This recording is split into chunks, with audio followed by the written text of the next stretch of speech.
Euh, dans cette session, on va attaquer un autre aspect, un autre volet de mon soutien, c'est les résultats d'apprentissage de programme. Super important parce que les résultats d'apprentissage de programme sont la fondation d'un programme académique. Et c'est ça qu'il faut vraiment avoir en tête quand on commence. Alors aujourd'hui, je vais commencer par expliquer pourquoi une révision des PLO. Alors, bien sûr, on va voir si les PLO actuels posent des problèmes, si on a besoin de les réviser ou pas. Ensuite, qui a besoin de PLO? Problèmes potentiels causés par des PLO. Alors, PLO, Program Learning Outcome, un résultat d'apprentissage de programme. Alors, dans la littérature, c'est PLO qu'on connaît. Si vous dites RAP, ça ne sonne pas beaucoup, donc j'utilise PLO. Le processus à l'université et puis les outils que nous avons. Donc, c'est ça qu'on va regarder. Alors, la raison d'être du PLO, c'est très simple. On va prendre un exemple. Un programme en alpinisme. Par exemple, réfléchissons sur ce que nous sommes en train d'enseigner aux étudiants. Eh bien, on peut dire comprendre les complexités de l'alpinisme. Comprendre comment c'est compliqué et quels sont les problèmes, les dangers, ou connaître l'équipement ou les équipements, on peut le faire aussi, ou être conscient des dangers qui existent quand vous voulez grimper une montagne. Alors, si on réfléchit ensemble, bien sûr, tout ça c'est intéressant, mais comment est-ce qu'on peut exprimer un résultat d'apprentissage de programme pour qu'il englobe tout ça et surtout qu'il puisse nous dire, ça c'est super important, qu'à la fin du programme, de quoi vont être capables les étudiants. Et c'est ça le paradigm shift. Alors par exemple, je propose safely climb up Warped Mountains up to 3000 meters of altitude. Alors bien sûr, ici, ils vont savoir, ils vont connaître les équipements, ils vont connaître les dangers, mais ils doivent démontrer qu'ils peuvent atteindre ces altitudes. Donc il y a beaucoup de choses dans cette formulation très simple. Alors, l'idée essentielle, l'idée qui nous guide, c'est une articulation claire et concise de ce que vos étudiants, alors vos parties prenantes dans le cadre de votre programme, ce sont vos étudiants et étudiantes, sont censés savoir faire, et quels sont les attributs. Alors, les attributs, les qualités personnelles. After successfully completing the program, une fois qu'ils ont complété le programme. C'est ça l'idée directrice. Alors, une définition que j'aime bien du résultat d'apprentissage de programme, c'est un énoncé clair de ce que les étudiants devraient être capables de faire à la fin d'un programme de formation pour démontrer qu'ils ont acquis les connaissances, les compétences et les aptitudes attributs requis au niveau de performance spécifié. Donc, on doit vraiment, alors voilà, en anglais de nouveau, on doit vraiment se prononcer sur ce que les étudiants peuvent vous démontrer. Donc, ce sont des verbes d'action auxquels on s'attend. Une petite note, variation de terminologie. J'ai des collègues qui discutent de PLOs, mais ils disent specific PLOs, general PLOs. Alors, je vous explique, et puis on ferme la parenthèse. Le monde est assez compliqué comme ça. Il y a assez de fluff, il y a assez de terminologie. For God's sake, let's do not introduce more fluff into that. Alors, moi, je m'arrête au PLO, et puis alors, je vous explique ce qu'ils veulent dire. J'ai tout le respect pour mes collègues, mais je suis en désagrément complet, parce que ça fait de la complexité pour rien. Specific PLO, ça veut dire les PLO qui sont reliés à la discipline. Specific to the discipline PLO.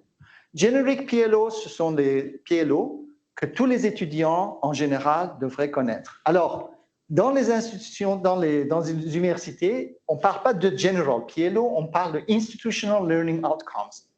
Leadership, communication skills, group work, teamwork, resilience, bla bla bla. Ça, c'est ILO. Donc, si je veux rentrer dans ce domaine, c'est Wild West. Et une autre chose, terminologie, avant de fermer la parenthèse, outcome and not objective, goal, aim, target. On ne veut pas d'objectif, on ne veut pas de but ou cible ou voilà. D'accord? On ferme la parenthèse. Et si vous voulez rentrer dans cette polémique de discussion en pédagogie, je suis tout à fait pour. J'ai mes papiers prêts, j'ai mes recherches pour défendre mon point de vue, très passionnément. Alors, retournons à nos PLO. On parle de PLO tout court. Le focus, on va se concentrer sur ce que les étudiants vont produire. Alors, produire en tant que performance, démonstration, ils vont vous montrer qu'est-ce qu'ils sont capables de faire. Alors, une chose importante, la manière que vous envisagez amener vos étudiants à cette série de connaissances et de compétences n'est pas un PLO. Je m'explique. Pardon. Que ce soit en enseignant, que ce soit dans un laboratoire, que ce soit des approches ludiques, ça, ce n'est pas du PLO.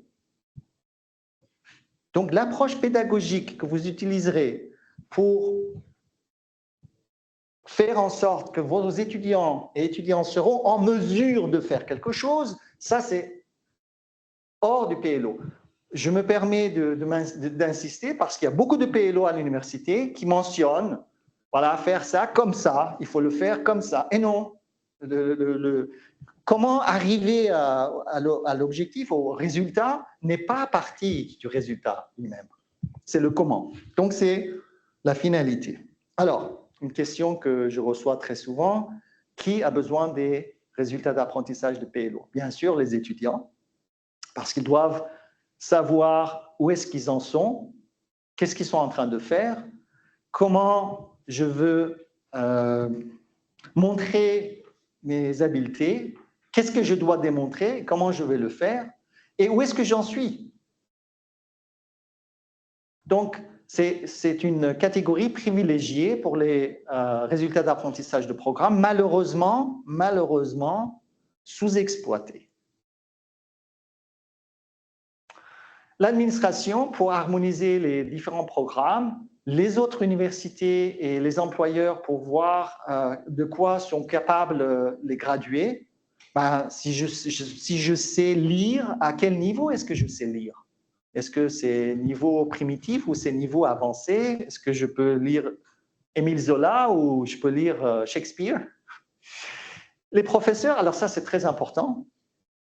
C'est très important pour faire de la promotion des PLO parce que ce sont les professeurs qui vont être en charge de développer les cours qui seront alignés avec ces résultats d'apprentissage de programme. Donc, tout le contenu, tout le plan de cours, la pédagogie utilisée, l'approche, l'évaluation ou les examens, tout ça, de l'apprentissage, c'est basé sur les résultats d'apprentissage de programme. Oui. Ça serait peut-être une bonne idée d'avoir des PLO pour 4e année, mais aussi, disons, 2e année. Par la 2e année, you should be able to do a correlation analysis, si c'est oui. Oui. Il y a des collègues, il y a des papiers. De nouveau, c'est l'équilibre entre la complexité et la praticalité. Alors, ce qu'on fait pour des programmes, par exemple, de baccalauréat, premier cycle, on met les PLO qui par ordre séquentiel temporel. Donc, le premier PLO, c'est le PLO que les étudiants de première année, deuxième année seront en mesure de faire. Ensuite, second PLO et troisième PLO jusqu'au dernier. On essaye, enfin, je sais, mais il y a des personnes qui s'en vont. Rien ne vous limite. Vous pouvez le faire, d'accord? C'est un peu plus compliqué. Alors, une chose importante, c'est les niveaux auxquels on va voir. Alors, il y a une fameuse analogie ici, c'est la spirale. Donc, en éducation, on a beaucoup de répétitions, on revoit la même chose de différents angles, à différents niveaux. Donc, chacun des PLO doit être introduit, renforcé et avancé. Donc, les étudiants, à la fin, ils doivent être tous au niveau avancé du PLO. Attention, avancé, ce n'est pas le prix Nobel, la référence, c'est le diplôme. D'accord? Donc, il y a des professeurs qui sont très humbles et qui disent « Moi, c'est de l'introduction. » Bon Dieu, c'est quatrième année, ce n'est pas de l'introduction que vous faites. D'accord? Donc, ce n'est pas prix Nobel, c'est au niveau. Et attention aussi, doctorat aussi, vous avez introduction, renforcement, avancé. Maîtrise aussi, vous avez introduction. Donc, quelque chose qui est avancé pour le premier cycle va rentrer en introduction en masters.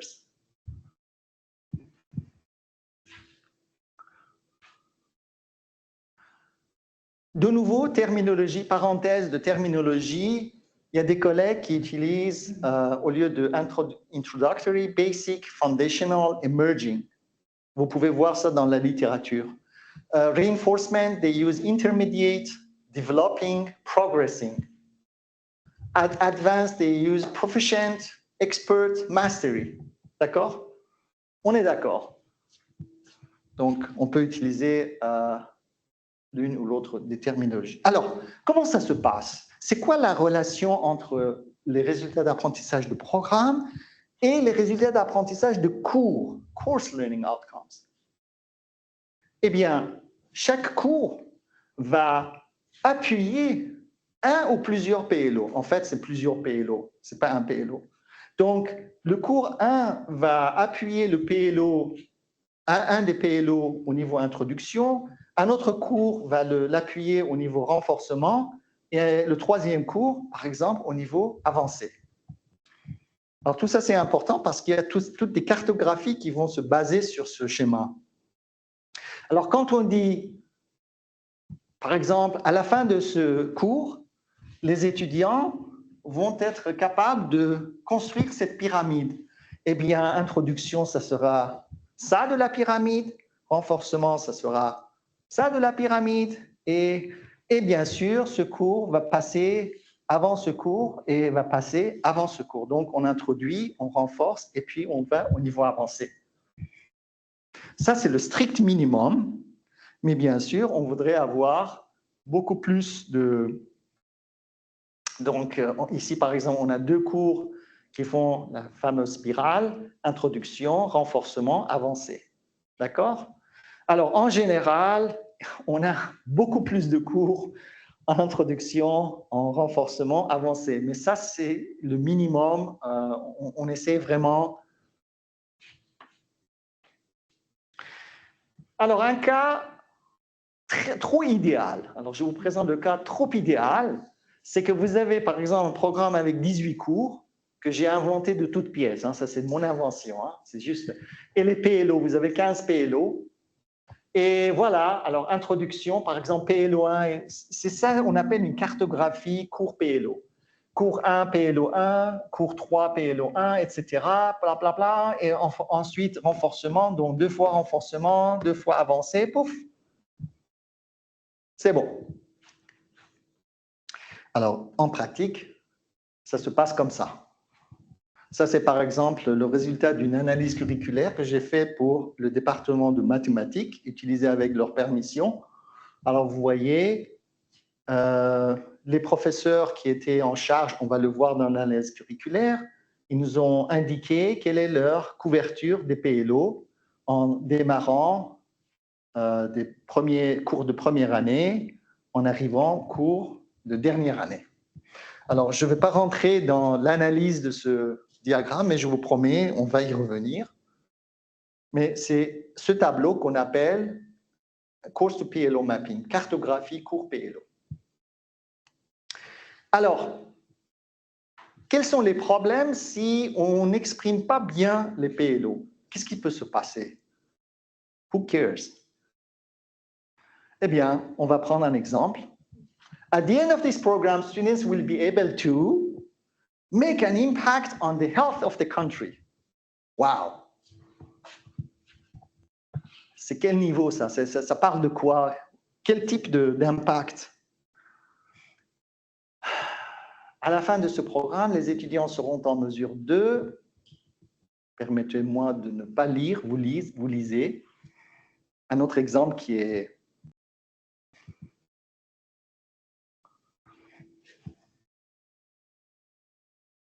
il faut que ça soit clair, les attentes des étudiants soient claires, concises, et qu'on s'y retrouve. Enfin, pour quelqu'un qui est familier un petit peu avec des disciplines, bien sûr. Donc, dans le premier exemple, c'était super court et ça pouvait dire n'importe quoi à n'importe qui. Dans ce deuxième exemple, il y a beaucoup de choses qui sont si convolutées, on ne peut pas s'en sortir. Alors, il doit y avoir un meilleur moyen d'exprimer un PLO. Et ce moyen, c'est en appliquant des règles de syntaxe. D'abord, il faut que le PLO soit spécifique à la discipline et au grade conféré. Donc ça, c'est très important. Nos amis seront très heureux. Ensuite, il faut que ça soit, c'est très important, le PLO soit observable pour que vous puissiez mesurer la performance des étudiants. Donc, connaître, je ne sais pas moi, je n'ai pas d'instrument pour mettre sur la cervelle d'un étudiant et voir s'il le connaît ou pas. Donc, la mesurabilité aussi est très importante. Et ensuite, achievability. Donc, il faut que ce soit possible de le faire parce que nous avons des ressources, du temps, du personnel qui sont limitées. On ne peut pas faire. Donc, si on a des PLO qui sont très vastes, qui touchent à des... Et puis, on a des étudiants aussi, ce ne sont pas des Superman ou Super Wonder Woman. Donc, il faut faire attention à tous ces critères. Et on a des rubriques, on a des grilles, on a des instruments qui peuvent nous permettre de vérifier si ces éléments, ces aspects sont vérifiés ou pas, sont implémentés ou pas. Alors, récapitulons. Des PLO bien exprimés, spécifiques à la discipline, mesurables, spécifiques au degré, achievable, faisable, avec toutes les contraintes que nous avons sur les ressources, et nous visons la clarité, la concision, et aussi un PLO doit être indépendant d'un autre PLO. Enfin, si vous répétez la même chose dans 3 ou 4 PLO, il y a quelque chose qui ne fonctionne pas très bien, il faut revoir. Indépendant, c'est-à-dire du point de vue contenu. Maintenant, un PLO peut dépendre d'un autre PLO, c'est-à-dire que, par exemple, première année, vous pouvez avoir un PLO, il faut arriver au niveau Mastery avant d'aller en 4e année et sur le PLO qui vient en dernier. Ça, c'est possible. Alors, revisitons notre exemple, Make an impact on the health of the country. Je vais vous proposer un PLO qui est mon interprétation parmi des milliers d'interprétations diverses, et c'est ça le problème. Si vous pouvez interpréter un PLO de 36 manières différentes, c'est-à-dire le PLO, il n'a pas été très bien écrit. Il ne faut pas que vous ayez des interprétations divergentes. Alors moi, je propose Analyze public health issues by working in interdisciplinary groups to infer policy guidelines. C'est une interprétation parmi les autres. Et vous ne pouvez pas me dire que non, tu ne peux pas relier ce PLO. Si, quand vous dites I'm making an impact on the health of the country, I'm making an impact this way. Specific to the discipline, to the degree, yes, on coche. Est-ce que c'est mesurable? Ben ouais. Je peux leur donner des dossiers, je peux leur donner des problématiques et puis leur demander un rapport. Donc, je peux évaluer mes étudiants, c'est mesurable. Je peux observer leur performance. Achievable, ben, on espère, avec les ressources, avec les bons professeurs qu'on a, c'est possible. Oui? Donc, il n'y a pas de problème à ce que l'objectif d'apprentissage contienne plusieurs éléments. Parce qu'ici, il y a non seulement l'analyse de problèmes de santé, mais également la capacité de travailler en groupe et ensuite la possibilité de faire des recommandations de politique publique. Donc, ça, pour moi, c'est trois choses distinctes, mais il n'y a pas de problème à ce qu'ils soient mis dans le même objectif d'apprentissage. Alors, très bien. D'abord, avec votre permission, résultat d'apprentissage, pas objectif. D'accord? Deuxièmement, la première chose, c'est l'emphase. Vous avez posé une excellente question. C'est l'emphase. Alors, c'est ce que je veux que les étudiants me démontrent. La deuxième partie, c'est comment ils vont le faire. C'est donc en train de le faire, qu'est-ce que j'attends des étudiants. Et ça, c'est la finalité. Donc, il n'y a pas trois objectifs d'apprentissage. Il y a, et ce qui me permet de faire la transition, un résultat d'apprentissage bien exprimé, do something, using something to achieve something. Merci pour la question. On va y revenir pour les PLO, on va y revenir. Et c'est pour ça, c'est ainsi qu'on va insérer votre vision du programme. Et c'est ainsi qu'on insère aussi les Institutional Learning Outcomes, Working in Disciplinary Groups. Le nombre de PLO. Alors ça, c'est un jeu de chiffres et de numéros, mais comment faire? Alors, il y a beaucoup de polémiques dans ce domaine. Ben, comme je suis un ingénieur de profession, j'aime bien les rubriques, les instruments de mesure. Alors, nos instruments de mesure sont les Degree Level Expectations, les attentes liées au grade ou associées au grade, qui sont une partie intégrante du mandat de l'OCAV. Donc ça, on va y revenir, c'est quelque chose qui sera dans le rapport. On a aussi développé des rubriques très, très précises qui vont nous permettre de revoir, et on va le voir. Et puis, on a aussi les ILOs, qui ici, à l'Université d'Ottawa, malgré moi, j'ai essayé de convaincre, ne les appelez pas Your Competencies, mais ça n'a pas fonctionné. Ils ont appelé Your Competencies. Ce sont les Institutional Learning Outcomes.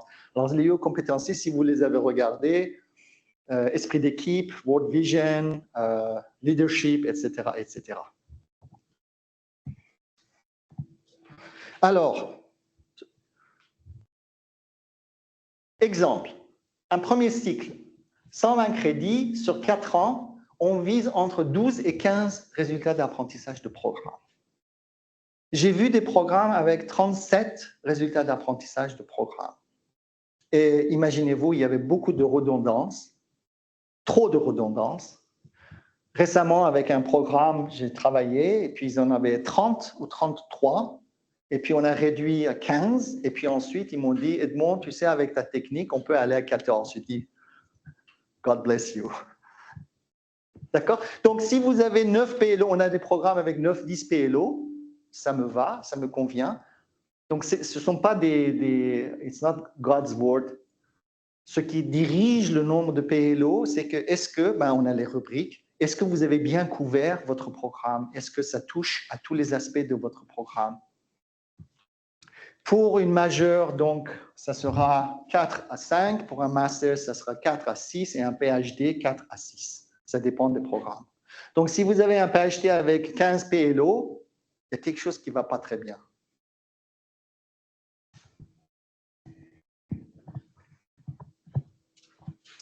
Il y a toujours une question qui se pose.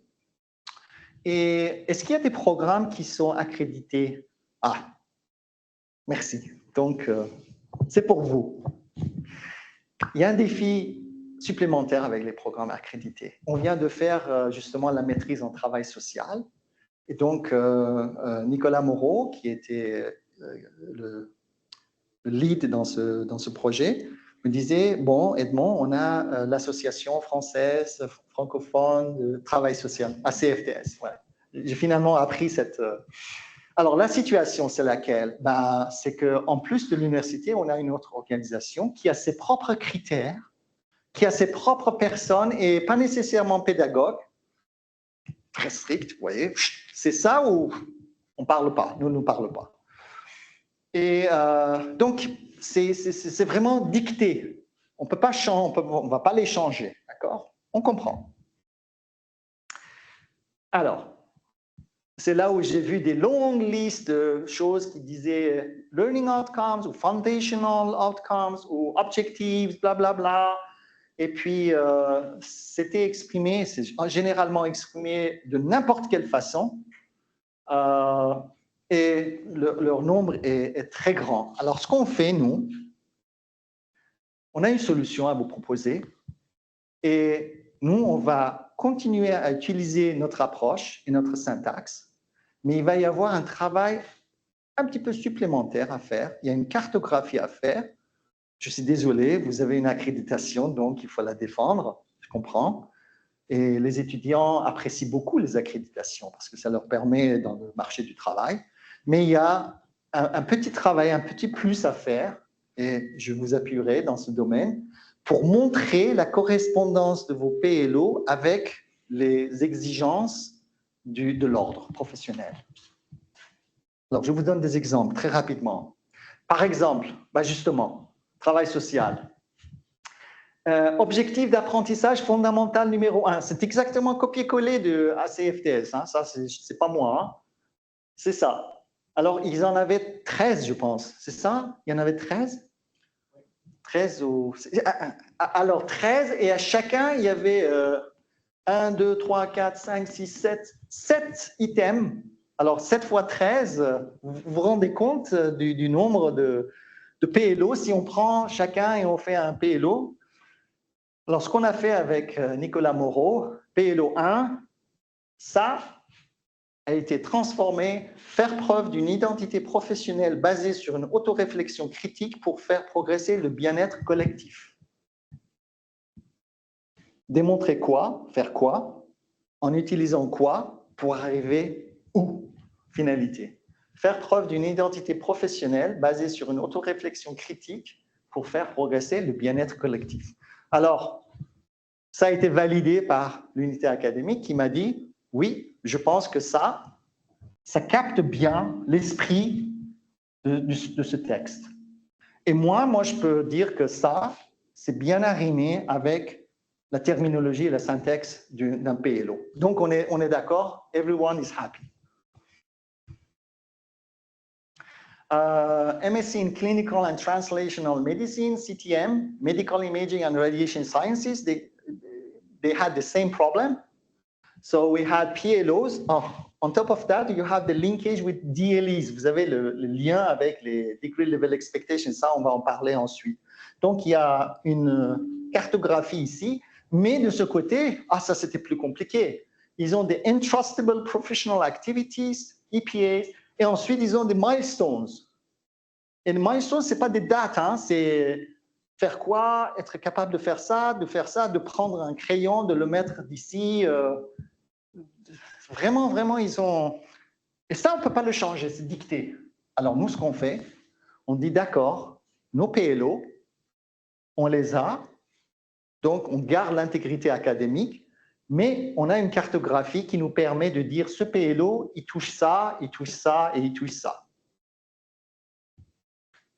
Et bien sûr, c'est validé par l'unité académique. Ce n'est pas évident, ce n'est pas donné, mais c'est le prix à payer pour garder. Et ensuite, les génies, j'aime bien les génies. Vous savez, le CEAB, je l'ai fait 2 fois jusqu'ici. Alors, ils ont des graduate attributes. Et ils ont des indicators, ils ont des course learning outcomes. Alors, indicators, c'est le programme learning outcome. Alors, toute l'idée, c'est qui va où, comment faire, etc. Et vous voyez qu'ils ont, par exemple, PLO number 1, Analyze and Design, ça c'était le BSc in Mechanical Engineering, Design Mechanical Components and Systems using Principles of Mechanics and Materials. Alors ça, on l'a développé, le PLO 1. Alors ça touche à Graduate Attributes, Problem Analysis, Design, Professionalism, Ethics and Equity, Impact of Engineering on Society and the Environment. Et chaque fois, on donne rational. Parce que les gens qui sont du CEAB, ils n'ont rien d'autre à faire que de critiquer. Donc, il vaut mieux vraiment donner, leur expliquer pourquoi on pense comme ça. Alors, chaque fois, on donne, this is the rationale. This is why we think that this PLO does this and that, and etc. De nouveau, c'est un travail supplémentaire à faire, c'est le prix à payer. Alors, regardons le processus. Alors, le processus, il est un petit peu différent. Si vous avez un seul programme, alors quelles sont les unités avec un seul programme à évaluer? Ah, d'accord. Et donc, les autres, plusieurs programmes. Alors, on va aller rapidement. Alors, de nouveau, ça, c'est le timeline. Tout ce qui est en bas, c'est moi. Tout ce qui est en haut, c'est vous. Alors, ici, alors une chose qu'on a introduite, s'il vous plaît, c'est mandaté, mais je vous prie de respecter cette obligation. Parce qu'il y avait beaucoup de discussions sur ces PLO et pourquoi on fait ci, pourquoi ça, etc., etc. J'ai développé une série de 25 modules, 25 sections. Enfin, il y a 6 modules, 25 sections, courtes vidéos, qui sont sur Brightspace. Et vous avez tous accès. On vous a ajouté sur Brightspace. S'il vous plaît, regardez-les. On vient de finaliser le doublage en français. C'est très récent, c'est le mois dernier. Donc, ça, c'est vraiment très nouveau. Donc, avec Leslie Shield, il m'a demandé de vous demander, avec tous mes respects, s'il vous plaît, visionnez avant de commencer cette étape. C'est 2 heures de vidéo. Il y en a 25, 5 minutes, 6 minutes, 4 minutes, etc., etc. Alors, pourquoi? Parce que le visionnement de ces vidéos, et je les ai mis sur mon channel YouTube. J'ai finalement craqué et créé mon channel YouTube après tellement d'années de résistance. Alors, pourquoi? Pour justement acquérir un langage commun. Et on a vraiment besoin de ce langage commun pour pouvoir communiquer, parce que je vais vous donner des suggestions. Alors, ce qui va se passer, c'est que vous allez me faire parvenir vos PLO comme tels, d'accord? Et moi, je vais vous faire des suggestions.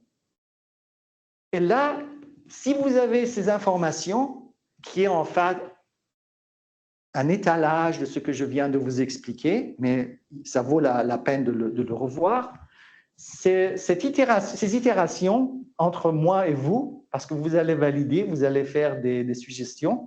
Enfin, moi, je fais des suggestions, c'est vous qui validez, d'accord? Mais ces itérations, le nombre d'itérations sera réduit si vous visionnez les vidéos. C'est beaucoup plus facile. N'est-ce pas, Gabriel? Absolument. Peux-tu ajouter ton lien Internet dans ta signature électronique de email? Ah, ça, tu veux? Ça? Oui. D'accord. Ouais. Et puis, j'ai désamorcé le like, parce que moi, je n'aime pas les likes.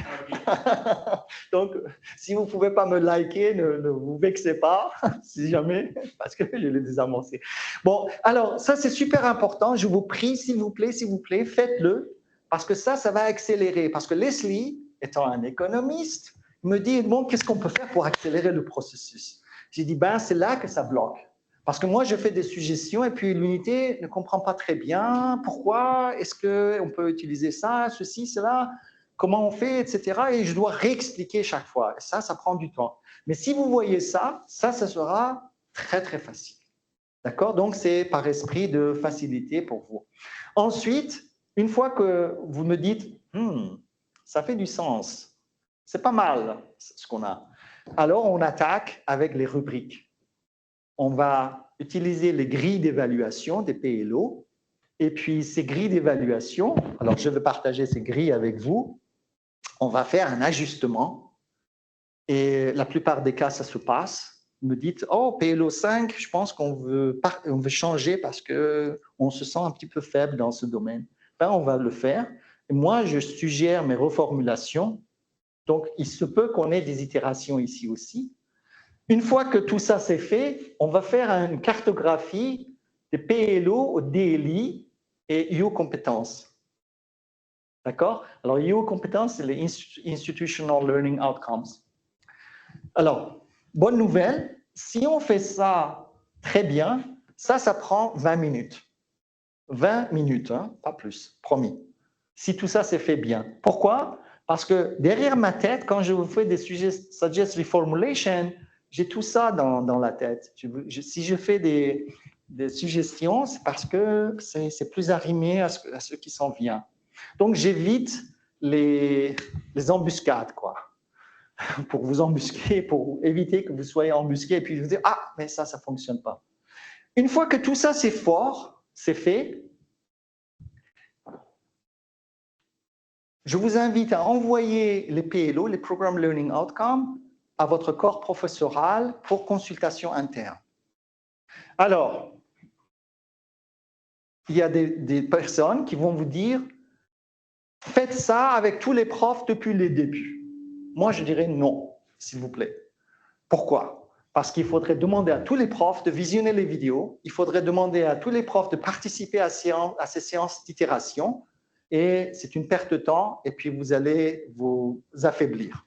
Mais si vous leur partagez quelque chose qui est très fort, ils peuvent avoir des suggestions.